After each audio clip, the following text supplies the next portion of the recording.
Pemirsa, ada sebagian pengusaha sektor pariwisata lain di Bali yang tidak beruntung. Hampir 1,5 tahun dilanda pandemi COVID-19, kondisi pengusaha semakin terjepit hingga hampir mati. Akibatnya banyak terjadi pengalihan kepemilikan dan penjualan aset pariwisata seperti hotel dan villa di Bali. Para pemilik terpaksa menjual hotelnya karena kondisi makin tidak menentu, sementara kewajiban seperti listrik, BPJS, dan cicilan bank terus menjepit.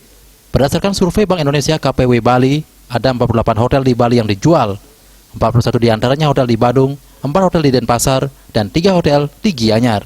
Dari 48 hotel tersebut, 19 hotel merupakan bintang 4, 14 hotel bintang 3, 8 hotel bintang 5, 7 hotel bintang 2. Sementara itu ada 7.940 usaha di Bali sudah tutup. Ini dilihat dari jumlah wajib pajak yang berhenti membayarkan kewajibannya, baik itu permanen maupun sementara. Rinciannya di Buleleng, ada 300 wajib pajak WP Hotel, dan 295 WP restoran yang tutup permanen, dan 240 WP hotel dan 85 WP restoran yang tutup sementara. Di Bangli ada 43 WP hotel, 147 WP restoran yang tutup permanen. Di Gianyar ada 420 WP hotel dan 247 WP restoran yang tutup permanen, serta 841 WP hotel dan 287 WP restoran yang tutup sementara.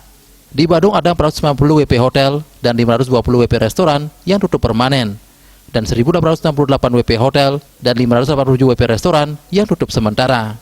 Di Denpasar ada 151 WP hotel dan 183 WP restoran yang tutup permanen, dan 192 WP hotel dan 216 WP restoran yang tutup sementara. Di Kelungkung ada 302 WP hotel dan 205 WP restoran yang tutup permanen, dan 221 WP hotel dan 100 WP restoran yang tutup sementara. Jika dipresentasikan, dari total WP yang ada di Buleleng, Badung, dan Gianyar, 51-75% WP tutup.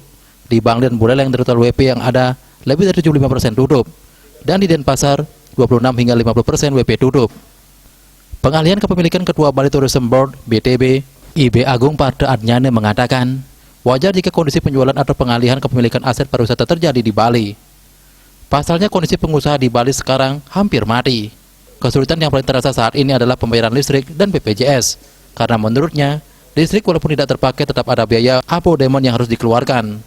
Sedangkan kewajiban BPJS juga menjadi pemberat kedua bagi pengusaha. Pengalihan aset menunjukkan memang kondisi yang kurang bagus, belum kondusif untuk perekonomian terutama bisnis pariwisata, perhotelan, dan juga yang lainnya. Cita Maya Bali Pos melaporkan.